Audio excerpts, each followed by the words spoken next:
YT Productions.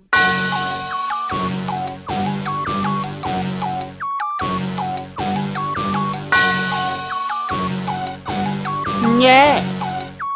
I love my HBCU, and boy, I love it, I love it, I love my HBCU, and man, I hope my team they won one. Yeah. I hope my team they won one. Yeah, man. I hope my team they won one. Yeah. I hope my team they won one. Yeah. I tune into the HBCU Sports Lab to see if my team won or lost. If they lost, I'm quiet as a mouse. But if they won, keep tab. I'ma do the dab, yeah. Dr. Cavil, he know what he be talking about. Mike and Charles, they know what they be talking about. They compress the analytic data with your hip hop. If you know them like I know them, they gon' tell you if your team, if they won or lost, and who the ball, So listen to Professor, yes sir, and pay attention, cause he gon' teach a lesson. And you gon' learn today, you gon' learn today how your team they play, how they play, boy. You gon' learn today how your team they play, how they play, yeah. We represent that swag, that MEAG, and let me say, what's up to the pregame show. You got it. Many of you all know him by now as he gives it to you.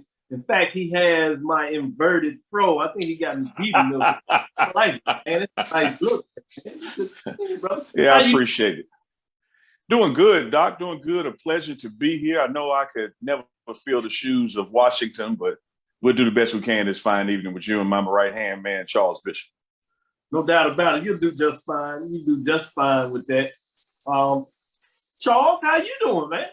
Doing well, Dr. Cavil, doing well. It's raining right now, can't get that old golf game in today, but, on the sports lab with you here and enjoying, a little bit of an off season with regards to HBCU sports, but in reality, there's never really an off season, so much always to talk about.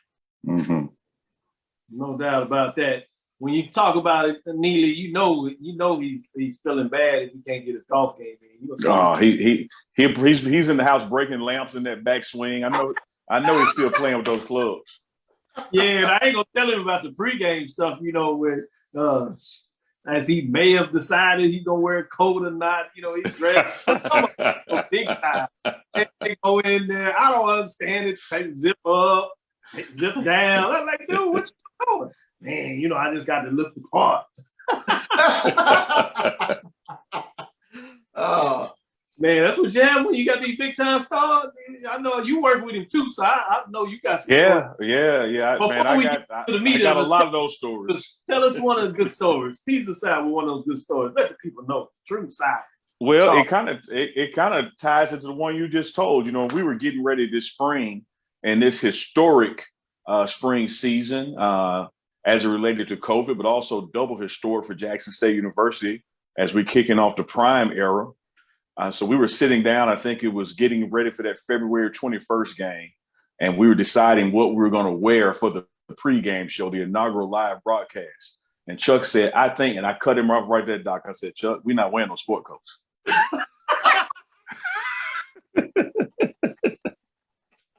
Oh my God. You know us that you holding back because we go. That's one of the debates. Who has the best sports coat? Yeah. So that one I'm gonna say is not his fault. So I'm glad you made him calm down a little bit. Well, he agreed to save it for this fall season. So if you look at the pregame show this fall, you might see us in some matching pregame show sport coats designed by Charles Bishop. He gonna have that sports coat style going, prep them up a little bit. But with everybody out there, today's episode of Inside HBCU Sports is sponsored by THC Agency LLC. THC Agency is a company that provides sporting and educational consulting and data analytics. Let's jump right into it, guys. One of the things out there, HBCU game day, Steve Gaither, I love what he's able to bring to the table in a lot of ways. And he got us with a good one this week. I have my perspective, but I really want to get into the dialogue. I want the people out there to talk to us and give us a shout out. So let me do that a little bit. James Walter Hill Jr., Ricky Burton. James is on here checking us out. George Suggs is always in the house representing the A&T Aggies out there. Jalen Riley, Lonnie Shaw Another one out there, Aggie Pride, man, they just counted down. AD Drew always represents and giving us some love behind the scene with the camera work today. Anthony Johnson, talking about Cavil is the boss, man. That's pretty nice, man. I'll take that one. You can chime in anytime, Anthony. Keep them coming. I like that. Chuck Hunt getting it down. Daryl Terrell's on here. Michael Ford, Kate Johnson gets us much love. She's always in the house representing DI love in so many different ways. Like she says, good evening. Time for the lecture 144. Boy, that number sounds good, man. We bring it. LaShawn Harris. So y'all keep it coming. Keep us live. With that, let's get into it. The SWAC and FAMU. Who needed it? Who needed who? Was the question of the day. Steve Gaither put it out there and got the internet abuzz, social media just clamoring. I want to get from you all's perspective. Let me start with our guest, Neely. I know you're going to bring it in a different manner and just set things on fire the way you do it. Let me ask you that question. Is there an answer to that? Is there a correct answer to that? And feel free. You don't have to be politically correct. You can go in from a business perspective, any direction you want. How would you answer that question? Well, I'm going to, Doc, I appreciate that latitude. I'm going to take it from a Lynch Street perspective. As a long stay and a staple in the SWAC, I would have to say that I certainly didn't need them. We have been here in the SWAC and had some decades, not years, but decades of dominance and been doing well. And so just from that sign of it, it's hard to say that, oh man, we as in Jackson State University or the SWAC as a whole needed them to go up. But I do think there is perhaps more credibility that they needed a place to land with all the uncertain times in the MEAC for them to be able to come to the SWAC and get a foothold and bring their historic program, taking nothing away from them, from their individual capacity. It certainly adds flair to the SWAC brand. But the SWAC was doing fine without a FAMU, without a Bethune-Cookman. But this certainly adds value to those two programs, juxtaposed to where they're coming from in the current situation over there. No doubt about it. Interesting perspective, ministry, as he said. Charles, what you say? I think when you take a look at it for me, it's a push in terms of the SWAC gaining a historic brand like Florida A&M. When you talk about the history of Florida A&M, you're talking about Jay Gaither, Rudy Hubbard. I mean, so many players that have come through Florida A&M, Bullet Bob Hayes, Ken Riley. But I think it enhances the brand that is the Southwestern Athletic Conference. Like Leah said, I think you can speak for a lot of SWAC fans.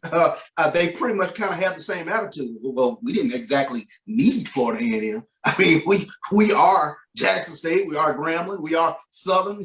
That's enough unto itself. That's enough swagger for an entire conference. But you keep going around the conference. Alabama A&M, they've gained a foothold. Alabama State fans, they have the prettiest stadium in their minds, as well as their own SWAC history. Prairie View, Texas Southern. So I think a lot of the braggadocio around the Southwestern Athletic Conference is, did we actually need them? But I think it is going to be a great marriage of both brands when you take a look at everything Florida A&M brings to the Southwestern Athletic Conference. And they bring their own swagger, their own fan base that has not been afraid. If you're on Facebook, if you're on Twitter, they mix it up with everybody. So I think it's going to be a marriage that everybody's going to get some benefit from. Mm-hmm. No doubt about it. I like that. You can tell Professor Bishop has taken and went to school in the Southern University, Dr. Ville's design program, if you would, if you allow me to take a little bit of that liberally in terms of that Master's of Science in Sports Studies, Sports Leadership. He dipped all of that in there to come around with that framework. Let me say what the people say. A.D. Drews jumped in here. SWAC needed FAMU. Anthony Johnson, FAMU needed the SWAC to hopefully help their budget. Chad Cooper says, well, he's giving some kudos. I appreciate that, Chad. PV for winning the Commissioner's Cup. So give him a shout out there. Mm-hmm. Karen Tuskegee and Clark Atlanta are here, no doubt about it. SIAC in the house, founding members of the SIAC. A lot of history there, boy. Lonnie Shaw gets in the mix. Aggies, you know they're going to say something. FAMU is always in need, with the exception of the referees and officials. You know, here's the thing, Lonnie. They got scoreboard on you. You can't take that away. They got scoreboard on you. Oh, this is going to be fun. Go ahead, D. Doc Chuck, let me tell you like this, man. Take it how you want to take it, say it how you want to say it, play it how you want to play it. New Edition was fine without Johnny Gill. Johnny Gill comes to New Edition, and more people know about Johnny Gill from him joining. Now, I'm not saying Johnny Gill couldn't sing. I'm not saying he wasn't a hell of an entertainer. But when he joined New Edition, and New Edition was doing fine. Oh, man. I've heard it all. We have made the R&B connection to the SWAC. Yeah. Oh, this is beautiful. New Edition. So I want to welcome Johnny Gill, FAMU, to New Edition. And we're going to get you out front as best we can. Yeah, that first week is simple, this still Ralph Group, though. You're going to welcome to the SWAC the right way, huh? It's still Ralph. AD Drew said FAMU opened the Florida recruiting area. Now the SWAC has a chance to get the best from Texas to Florida now, no doubt about it. I'm going to let AD Drew come in here behind the scene for a little bit. I can't let a FAMU person not get a piece of this. So I'm going to bring him in there, then he can go back. So I'm going to let him have a couple of words. It wouldn't be fair if we didn't at least get a perspective of FAMU, especially with this big game here. So I see you typed in a little bit, but you had a chance. Do you have any remarks you want to say before you go back behind the screen? I want to give you a little chance to get a plug in there. Well, I like that hip hop analogy that Neely just came up there with everybody, and it was so far out for left field. I don't even have a comeback to get that one, But let's take this is the best I can say. Let's take Kevin Durant. Kevin Durant was good. So Kevin Durant joined a winning team, and it made a winning team even better. Made him coming over to Golden State. FAMU is already good. Now they've joined a winning team. And notice, has Golden State won since Kevin Durant left? Got to put an asterisk by that, AD. Come on now, it doesn't matter. Facts are facts. I don't need. Look, this is not 62. This is not 61 home runs in 162 games. We don't need any asterisks. Women, AD, let me tell you something, brother. I was with you. Great analogy. Except when you got that part about them losing since he left, because we know that's special. But I will say this, man. I want to echo something that Doc read. This is certainly advantageous for the SWAC as a whole. And you touched on it, AD, in your comment as it relates to recruiting.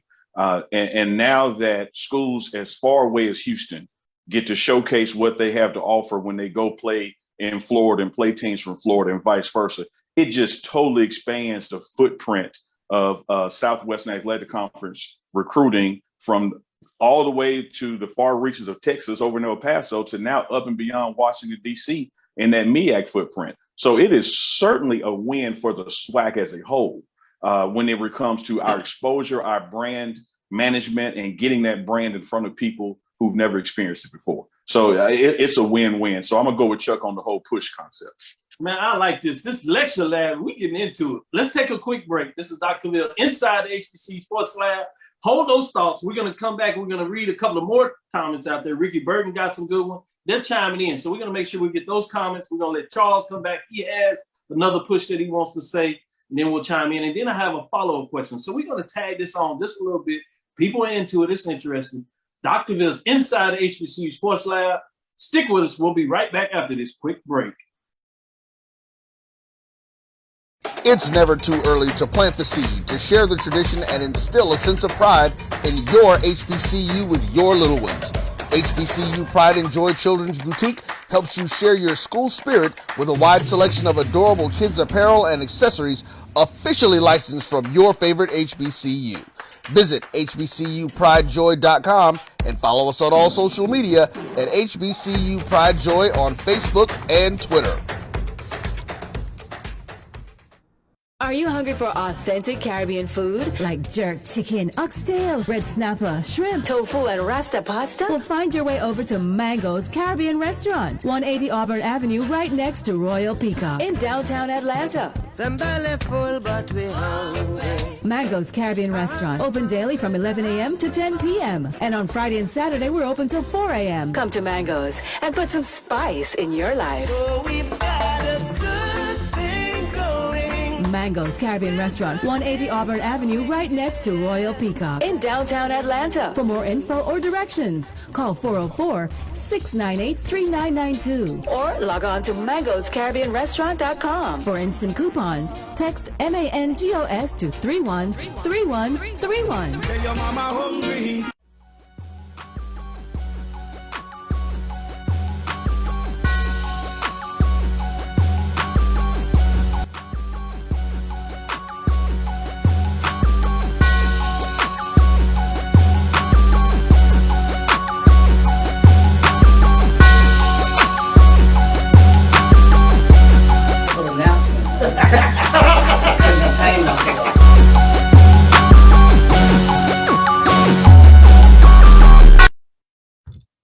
This is Dr. Cavil with Inside the HBCU Sports Lab with Mike Washington and Charles Bishop. Sitting in for Mike Washington is none other than Neely, and he brought the fire with the R&B hip-hop matchup. And then A.D. Drew comes in here and drops a sporting analogy. Boy, I tell you, man, that's some good stuff. Let me go back to those lab listeners out here bringing it hard and heavy. Rick Bird says, SWAC didn't need FAMU, but we definitely wanted them. I like that. Nice job there. Karen jumped said that ain't enough. Get Tennessee State in the SWAC, then they need. So she says, who is 14? If you ask me who is 14, if you do find a way to get Tennessee State, I want Clark Atlanta. I want the Atlanta market. Pure business. We'll talk about that a little later. Brother Byron Garthier, alpha man out there. HBCU fans will rep their own for sure, and we brag differently. I think there's somebody talking about FAMU. Just something tells me something, brag about it, and they say it BRGG for those that don't know. 2 G's. AD, Alcorn State and Southern Alabama A&M have always recruited in Florida. Carlos Brown bringing in here, big time Southern guy, so you know what he thinks about FAMU. Something about them colors he will always tell you. But Willie Alex Hines says, good evening, everybody. CIAA in the house. Much love to the CIAA. Yes, yes. SIAC in the house, CIAA in the house, MEAC in the house. Didn't need Johnny. That's a good one. Lonnie with FAMU taking the officials with them. FAMU and the SWAC needed each other, Willie says. Good point. Karen Griffin brings in one of those Alabama schools up from the FCS. Good comments coming in. They're loving your Durant comment, follow-up. Good stuff, good stuff. With that, let me ask you this technical. Let's go a little deeper into this for your perspective. And then I'm going to let you sew it in. But before I ask this question, Charles, I know you wanted to take another spin and take out that. Put that on the table now for the people. Sure, because I wanted to kind of take a look at the regionality of the fan bases. And when you take a look at Florida A&M coming to the SWAC, I kind of, when I first heard about it, I kind of thought about, you know, how the recruiting landscape, but, you know, you take a team like a Florida State, which is they're in Tallahassee, are they looked at different being in the ACC versus being in the SEC? So I think there's some of that going on with Florida A&M as well, in terms of they open up their borders even more with regards to brand awareness coming to the Southwestern Athletic Conference as opposed to being in the MEAC. So I was curious in terms of the regionality of Florida A&M joining the Southwestern Athletic Conference. And Doc, let me say this, Bethune-Cookman, I can't forget about Bethune-Cookman because from a football standpoint, they have been taking numbers in the SWAC. So I certainly cannot forget what Bethune-Cookman is bringing to the Southwestern Athletic Conference as well. Can I make a correction to you, Chuck? You said from a football standpoint, you must forgot about basketball and baseball. But, exactly. No, basketball and baseball as well. And you know, being on the other end of that rivalry, I can tell you all about it. Yeah, let me not limit it to football because Bethune-Cookman is bringing a tremendous baseball team, women's basketball. You know, they've done their thing over there in the MEAC, so they're bringing their own cachet as well. Well, let me put this pin on him before we do it.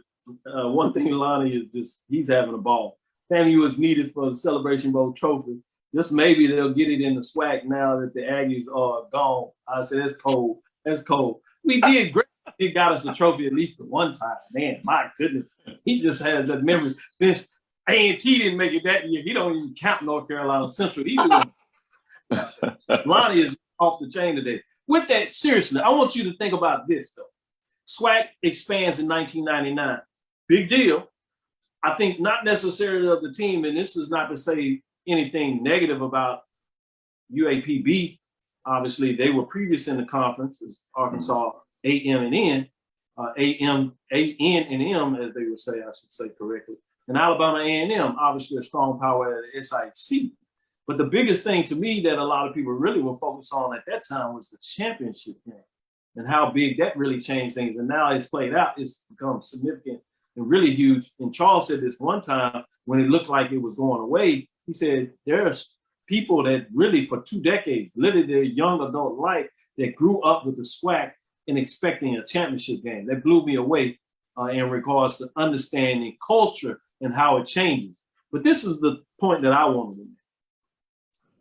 You talk about history. I think that this is the biggest expansion of the SWAC in terms of bringing in significant brands or what would be significant brands since 1958. When Grambling and Jackson came in as a pair, public schools that were together for, say, 10 years, obviously they played previous to that, coming from the Midwestern Athletic Conference. Prairie View, as a founding member of public school, was already in the conference. Southern, that would become a dynamic rival to both of those institutions, was in the conference, obviously back since the 30s. But when you talk about that seismic shift of what we know about significant brands, think about that for a minute. And I want everybody to chime in from a business culture perspective. I will let you take this, take some of our bragging rights down and consider that in terms of the magnitude of expansion. What are your thoughts of digging that far back in the history of what would come and what we understand the SWAC in 1958, bringing in Jackson State and Grambling to what was already a well-documented power conference of the SWAC and what it did for the next 40, 50 years. What do you imagine how that could be the case with FAMU and Bethune-Cookman coming in with the significant brands as we're talking about, taking SWAC to the next level with a great commissioner at the head, understanding all the intangibles about streaming, all the media outlets that are dedicated to sports with HBCUsports.com, HBCU Game Day, BCSN with the streaming networks, what we do, what Neely's doing with the pregame, which I think is going to set everybody afire. Don't be surprised if other institutions start coming out with pregame shows in the near future. You talking about changing the dynamics of what's going on, and then you add on Coach Prime at Jackson State in that mega star with the collection of these brand morphosis, as I like to talk about that business perspective, as I dropped on your all time, is it's the combination of significant brands coming together that metamorphoses and takes things off the stratosphere that people don't really quite understand and really understand when you talk about the bigness of that. But think about that for a minute. I want to get everybody's thoughts on that real quick. 1958. Does that resonate with you now that I bring it to your attention? Starting with you, Charles. Definitely. You take a look at 1958 with Jackson State and Grambling coming into the Southwestern Athletic Conference. And I make this argument with regards to Jackson State football. This is the dawning or the birth, really, of significant Jackson State football. When you talk about 1958, 1959, this is toward the tail end of the Big John Merritt tenure at Jackson State. But the next 2 or 3 years, Jackson State football takes off, and it becomes the Jackson State football that we've come to know it as this winning brand. I can definitely make the same parallel with regards to Bethune-Cookman and Florida A&M coming into the SWAC. I mean, I think we're at the dawning of what could be like you said, a paradigm shift with regards to the cultural aspect, the business aspect of these historic brands joining this historic conference. This is, really exciting times, and it harkens back to 1958, 1959. That's a great analogy to bring Jackson State and Grambling back into where we are now. No doubt about it. With that, Neely, I know you're a historian, and a lot of things you all do on the pregame show harkens to connecting the history of Jackson State present and the importance of how that really elevates Jackson State and that brand awareness to unheightened proportions that a lot of people recognize about the power of Jackson State, including others as well. But particularly when you think about that, how does 1958 resonate with you in connection to what we're seeing now in 2021? Well, it resonates deep. I think you make a profound point and historic argument for that. Centuries ago, it was said, "Go west, young man." And if you think about 1847, 1848, and the significance that had to 1849 when gold was found at Sutter's Mill, the people who were already there skyrocketed. Well, as we expand this footprint now, similar to that 58 to the late 90s model, the next, and Chuck touched on it, it was those immediate years after that you saw Jackson State and Grambling flourish by joining this conference. Well, now we have this footprint again from West Texas all the way to the DC metro area. And one thing we have to keep in mind, Doc, I know we are arrogant people in our HBCU culture, particularly our individual schools. And I believe everybody and their mama has heard of Jackson State University, but the truth is they haven't.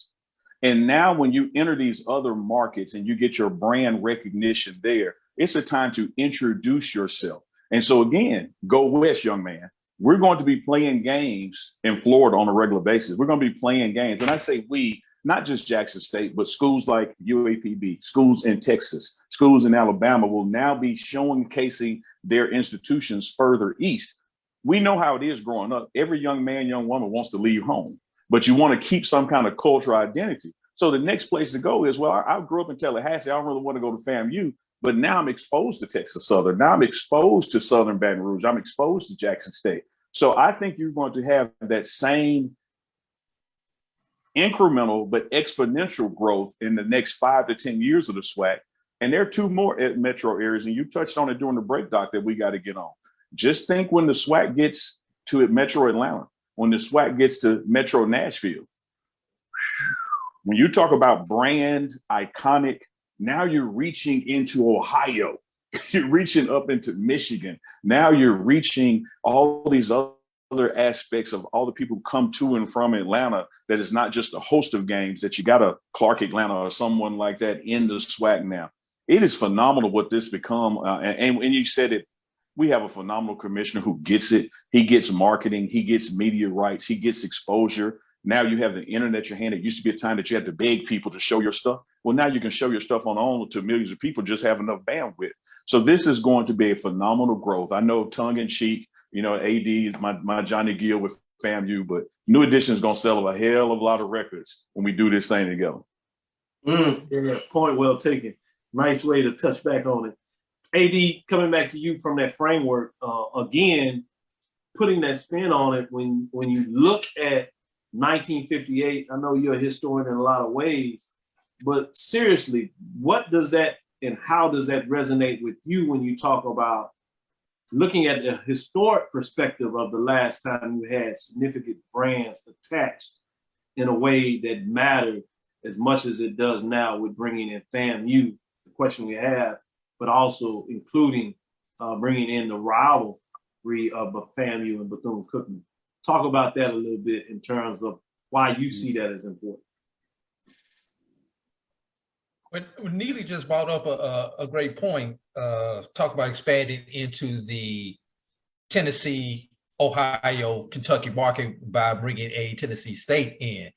And my last couple of years of high school, I thought I was going to go to Tennessee State until I ultimately made the decision to go to Florida A&M University, with me being from Missouri. That was the Midwest HBCU. I never wanted to attend Lincoln in Missouri. I didn't want to attend Harris Stowe, which was there in my hometown. Never really considered Kentucky State. Tennessee State was always my goal. So you bring up a great point right there, Neely. That's number one. Number two, we're talking about the 1958. Well, we talk about the Midwest Conference. Let's pray and hope that FAMU and Bethune coming to the SWAC is not at the expense of losing a conference like we did back during that time. And we all know which conference that we're talking about that we don't want to potentially lose. Two more points. You talk about bringing a Florida A&M University, no disrespect to Bethune, but you are bringing the second winningest HBCU to a conference that already has football tradition. FAMU only number 2 to wins to Tuskegee, who's approaching number 700 all time. So just the fact that you're bringing the second winningest football program to a conference that featured Eddie Robinson and all the other legendary coaches, it does nothing but builds both of their brands and make both of their brands better. And last but not least, Southland Conference. There's rumors out there that the Southland Conference is trying to poach members from the SWAC away. I don't understand why a SWAC blue blood or SWAC team would even consider leaving this culture, this tradition, this setting to go to a conference such as the Southland. I mean, the SWAC's been number 1 in attendance 42 out of 43 years. You're gonna fill up your stadiums. You're gonna make your money in football. Now, some of the other sports, we all know they may not be fully funded, they're lacking, but this can help us get on the road for getting those other, especially those non-rev sports, to the level that we want to see in our lower mid-major Division I conference. Well, since you put the ugly gorilla in the room, let's take a quick break and then I'll give a framework where I can quickly kill that noise in terms of that out there. That's somebody, a conference, a commissioner putting that out there on purpose. So this is Dr. Ville's Inside the HBCU Sports Lab with Mike Washington, Charles Bishop, as well as A.D. Drew, giving us some updates in terms of taking a little spiel for HBCU Game Day and Steve Gaither as he brought us out, the SWAC family who needed that. We've taken it in a whole different direction. Stay with us. We'll be right back after this break and we'll have some other commentary for you to review and think about as we come back right after this quick break.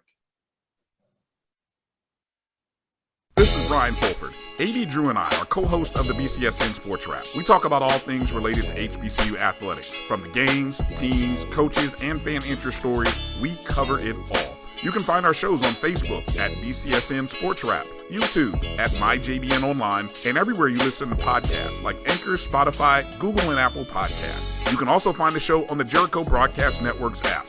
Make sure to download. We look forward to you joining the conversation and being a part of the show.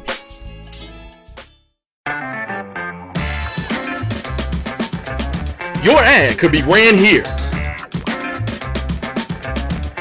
MyJBN.com/support. MyJBN.com/support for more information.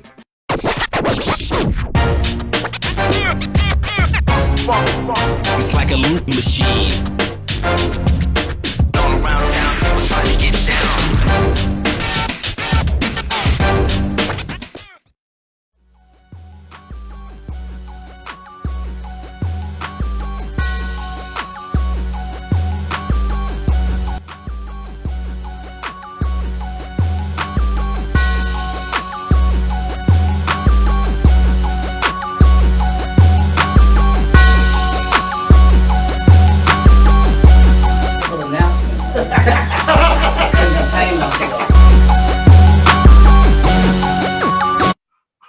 This is Dr. Bill with Inside the HBCU Sports Lab with Mike Washington, Charles Bishop. Yes, we're laughing. The breaks are just hilarious.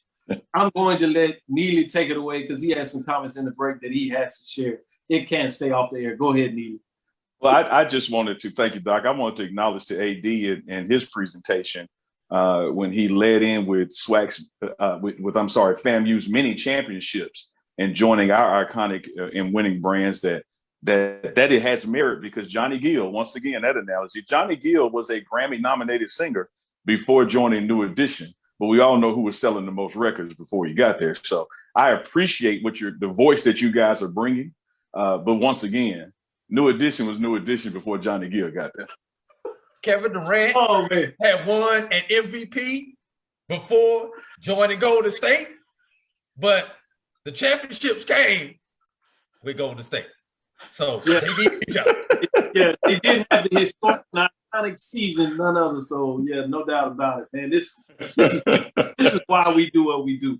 Don't forget, Golden State won 73 games and lost without KD. Facts. That's facts. Facts. Stubborn things. Facts. Men's live, women's live. Numbers don't. Numbers don't. Facts are such stubborn things. Stubborn things they are. With that being said, we parked it on a spot that you brought in Southland.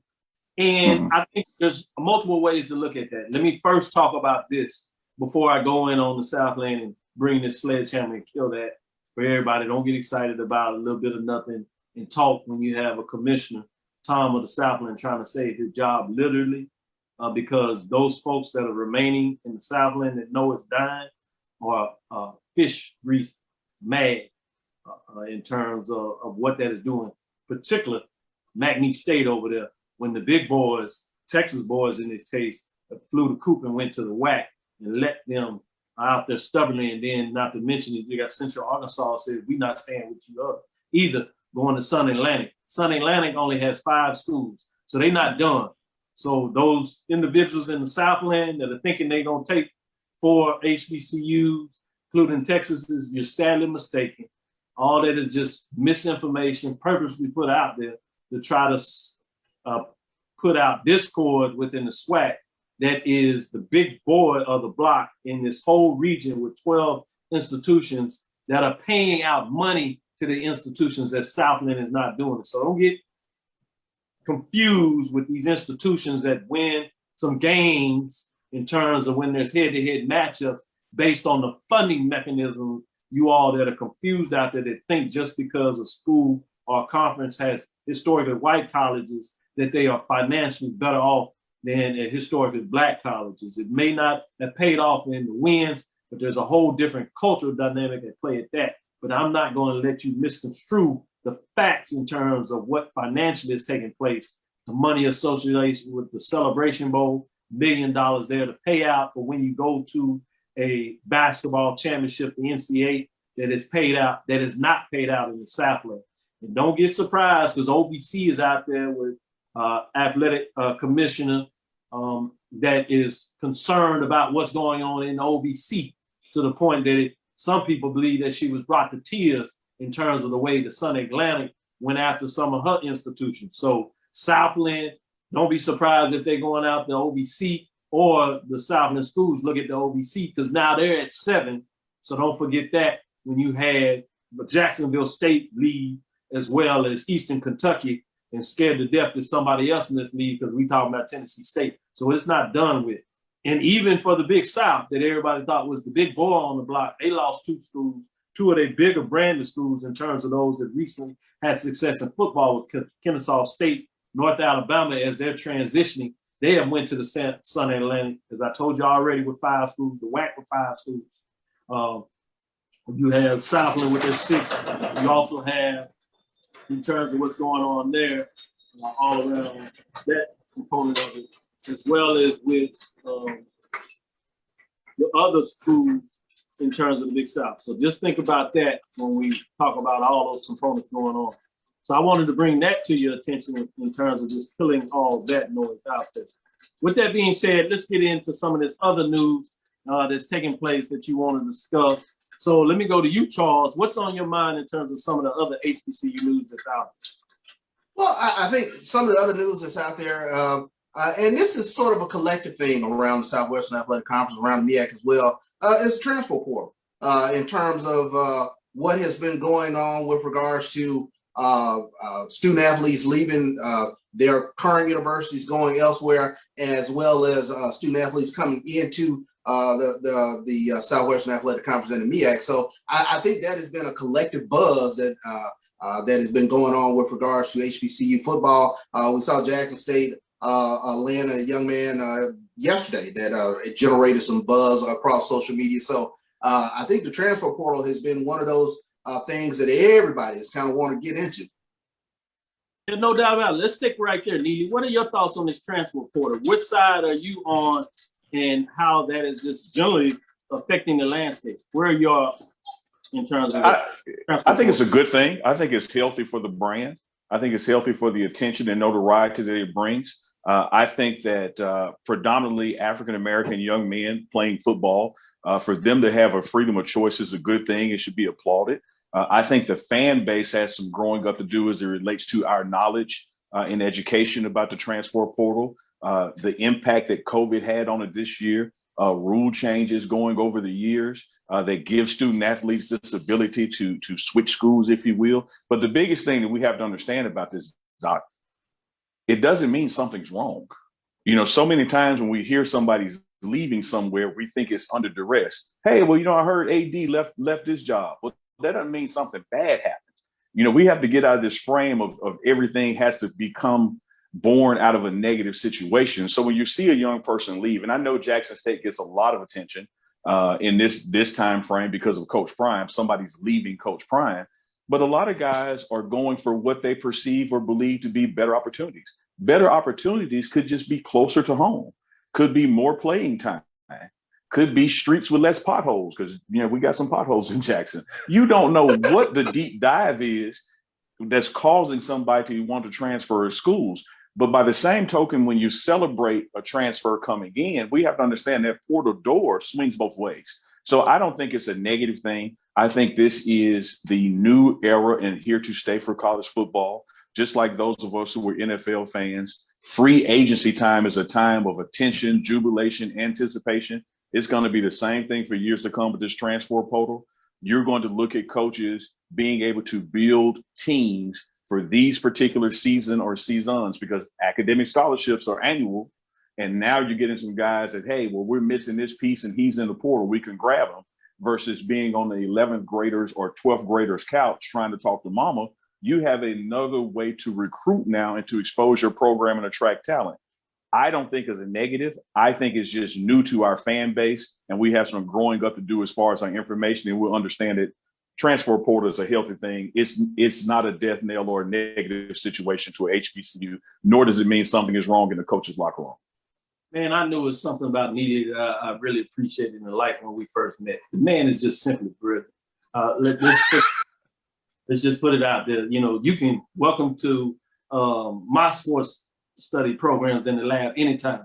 Anybody that has the mindset of this, he needs access to repeat as many things he talk about as possible.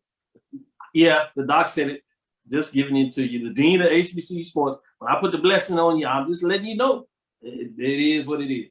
This is Dr. I receive it, brother.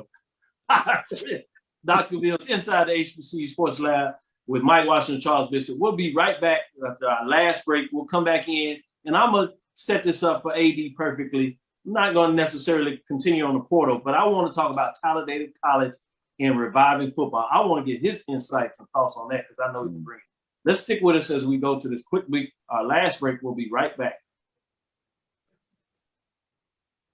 My God. It's another sad day in America. Painful to be introduced to George Floyd during his last breath With a cop's knee on his neck. on his neck. He deserves so much more. So much How more. many black lives have to be taken before something is done? We are not a threat. I am shaking as I type. This has got to stop. We are sick of We need it. conviction. I just want us all to live. Death will not stop until the powers that be are finally held accountable. Don't look away from the truth until every one of us are free from white supremacy.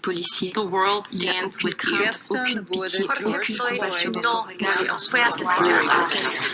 Criminalizing and killing of black and brown bodies is not new. It's as old as America. It's just getting filmed more. Do you know what it feels like to be hunted? To have a new hashtag for a dead Black person every single day? How does one plan a life if they aren't sure they will have a life to plan? Trayvon, Armstrong, Anderson, Deborah Davis, Megan Janae, Michelle Lee Megan,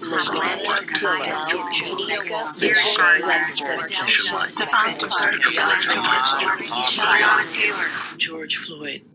His name was George Floyd. Say his name. Say his name. George Floyd. Say his name. Say their names. Once again, and always, we fight for justice. Black Lives Matter. Black Lives Matter. Rest in power, beautiful. You didn't deserve this.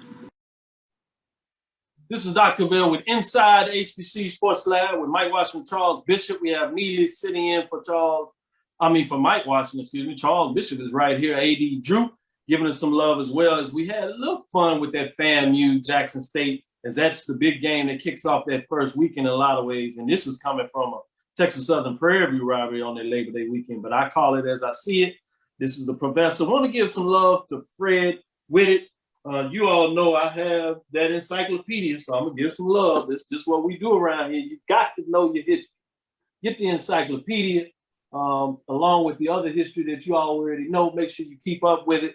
Tune in for the love in terms of the pregame show, AD, in terms of Brian, AD with the sports wrap. Continue to show us love. We appreciate it. But Whitney said, we must tell our story. So we know that history. I was threatened by a FAMU fan alumni who argued that Jake Gaither was the first Black coach to win 200 games. I took the morbid route by explaining that Coach Cleve Abbott at Tuskegee died in 1955 with 201 wins, and Jake Gaither did not win his 200th game until 1969. No doubt about it. You got to know your history. What makes it proud history is the fact that you can bounce off the history off each other. Remember, history is only what it is in terms of how it grows, and it is compounded against the other great iconic history. So well said in terms of dropping that down, but thanks for bringing that to my attention.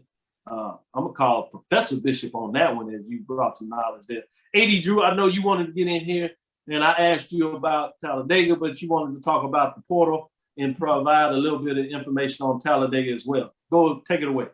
Yeah, just quickly on the portal. You know, I've got a lot of mixed emotions about the portal. I understand the microwave society and making the best business decision for you as a student athlete and everything like that.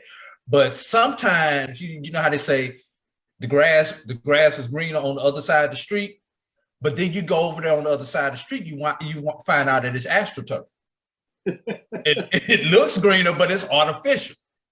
So, you know, I think we've got a lot of kids who go into that portal with that happening. There are more kids in the portal than there are spots available right now. And I agree with everything that Neely said, but from a student athlete point of view, sometimes they're not going in for all of the right reasons and with the right outcomes, the proper outcomes on the other side, because you don't get a chance to build those relationships with coach. Everybody expects to play as a freshman now. You know, back when we came to school, you knew you weren't gonna hit the field to your junior year, but you were fine with that, refining your skill.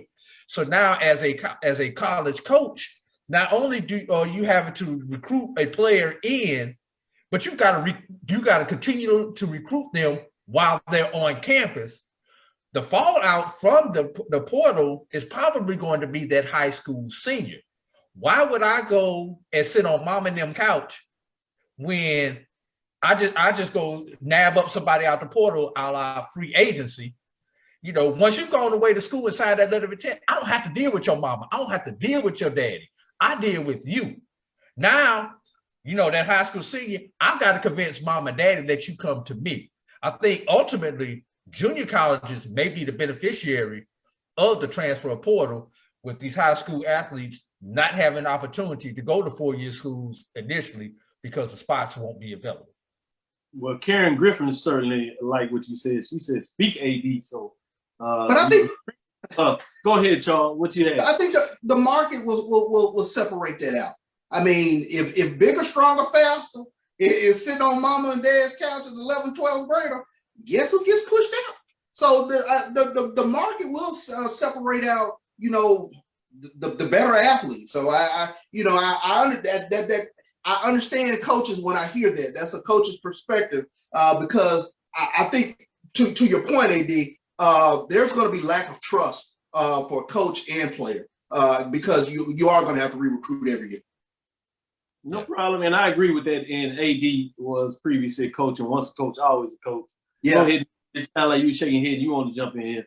Yeah, I broad stroke, I concur with AD's counterpoint, if you will. I understand it's just where he's coming from, but some of it just has a flip side of the coin. True enough, the number of people in the portal exceed the number of available slots. But by that same token, the number of people playing college athletic vastly exceed the number of professional spots in that sport. Sometimes we have to allow people to make decisions, make wrong decisions. It's called growing up. And I'm sure some of these folks who enter the portal before they sit down with coaches, and coaches being coaches, AD, do everything they can to persuade this young person, no, you should stay here. But the freedom of choice in this young person's life, it is their decision. So things that we can do to help them make that best decision, I don't think is a negative. And my final thing to it, Doc, when AD says that, back when we played, you knew you weren't going to see the field till you were a junior. Well, guess what else? The coach knew you couldn't go nowhere.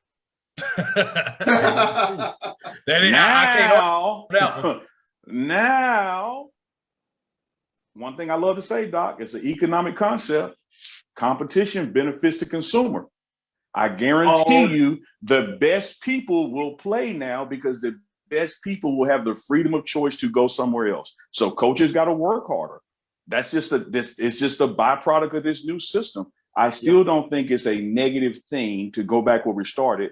When you hear a player is leaving a school, it doesn't mean something bad happened. I'm across the heart on that one. He went to church again. And as I like to say it, and you bring it home with this, it's interesting we have this, well, I'm going to go ahead and put it there. We have this slave mentality as if your young black body needs to be parented.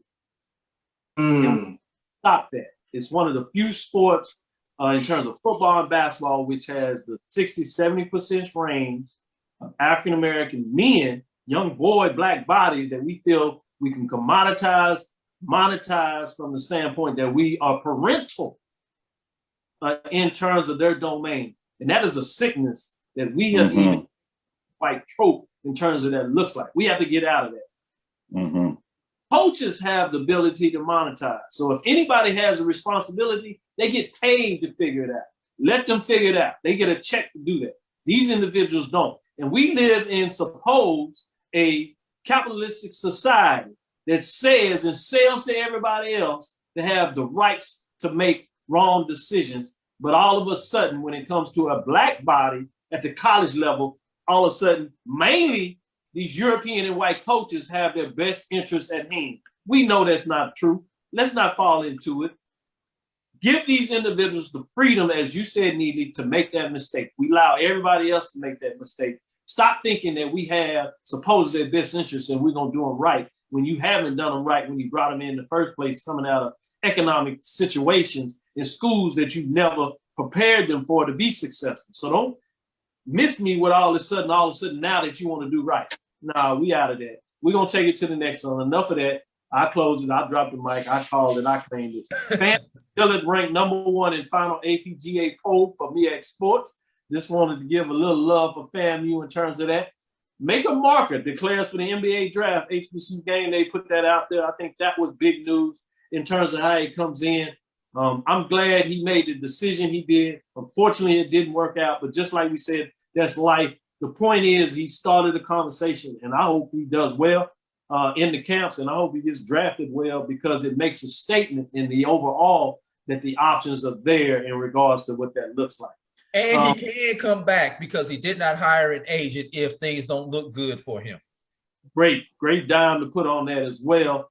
Alabama A&M, and I think you teased this out a little bit, Charles, but I want to take a deeper dive. Alabama A&M hires Winston-Salem State's coach Boulware. I think that's a big hire in regards to his track record, particularly solid as a head coach. Not quite what Connor Manning was able to do just prior to it, but that was highest of heights.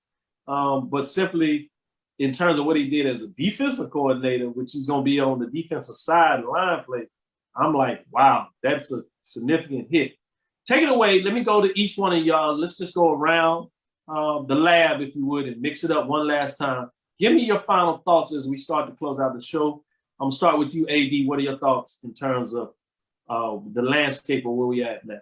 Well, we tried to bring it up, but I digressed off of it. Talladega starting up football. You know, I caught wind of this a couple of years ago that they may be considering starting football at Talladega College. Talladega College, an original member of the SIAC, in which they play football. I even think they may have an SIAC conference championship back there if I do my research. Don't quote me on that though, but I know they were pretty good when they were good. Notice the move by Talladega. They left the GCAC, went to the Southern States, which has more sports. Maybe, just maybe, Talladega is setting themselves up geographically. You know, Miles is right up the road.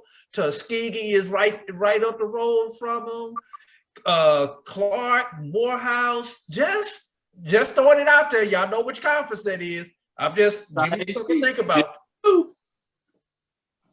Now, you know what? Give Talladega football team to go with that band. I want to see that. Good deal. Good deal. Any other thoughts you have, Charles? Good comment. I mean, I'm looking forward to North Carolina A&T track team in terms of what they'll be able to do. Hopefully in Eugene, looking for some Olympic representation. Hopefully get some great times from some of their athletes, and hopefully we continue that long history of HBCU representation into the Olympics. So rooting hard for the Aggies in that regards.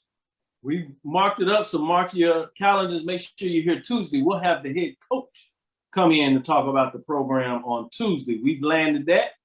So we have not forgot about the Aggies as they're getting it done, both men's and women's at the national level. We're going to show them a little love, bring the coach in here and have some dialogue about what he plans to do at the national level. We're going to let Neely, since he been able to drop all these dimes, we're going to end it with him in terms of his thoughts. He won it for the day in terms of the lab representatives as a guest, bringing it hard and heavy. What are your final thoughts, Neely? Just one final thought. First of all, thank you for having me on. And I surely appreciate this partnership and working with you guys. Is a wonderful program. Parting shot, I want to focus on baseball for a second. Historic run by the Jackson State Tiger baseball team. Came up short in that SWAC championship, recognized as an HBCU national champion. But everybody thinks, though, that when you win one, you're going right back. But July 1st, Bethune-Cookman and FAMU joined the SWAC. What I want to make everybody aware of, to stay poised, because the geographic center for baseball may be leaving Baton Rouge and Jackson, Mississippi, and moving to the east, because Florida is huge for baseball. You can take the other SWAC states combined, and it may not add up to what the fan base for baseball does in that state. So don't look for Southern and Jackson State to have it so easy to get back there in the years to come with Bethune-Cookman and FAMU now joining the SWAC. Great point. Well said. We've said it a couple of times, and I think you just put a final dime on it. A lot of people looked at the West in terms of the depthness in terms of what they were doing for baseball, but I think it's just shifted to the East. When you talk about FAMU and Bethune-Cookman, it should be fun to follow in terms of what that does. That'll do it for us. Great commentary. Thank you all for joining us. Thank you for listening to Inside the HBCU Sports Lab. Make sure you share our podcast with your friends and colleagues. I'm Dr. Kienus Cavil, the Dean of HBCU Sports. From inside the lab in the College of HBCU Sports with Mike Washington and Charles Bishop. Guest today was none other than Neely, hanging in for Mike Washington. And AD must have got into the talk when we talked about Jackson and FAMU doing an excellent job behind the camera. We let them sneak out and give us some updates and did a great job for us. Again, we want to thank you for listening to Dr. Cavil's Inside HBCU Sports Lab with Mike Washington and Charles Bishop every Tuesday and Thursday at 6 o'clock. Be sure to join us next week. We're going to continue to bring it hard and heavy. And like I said, we're going to have the coach for the Aggies, a track and field team that's going national. We'll give you a little insight there. We look forward to next week as we discuss the latest news in the lab. Follow me, Dr. Kenyatta Cavil. That's DrKenyattaCavil, Twitter, Facebook, Instagram. Inside the Sports Lab 1, that's on Twitter. Facebook is Inside the HBCU Sports Lab. Dream big, continue to move forward. We'll talk with you soon. Go with it, Charles. Course. Neely. Lecture. AD. Dismissed. 2 in a row, man. Neely, I thought she was going to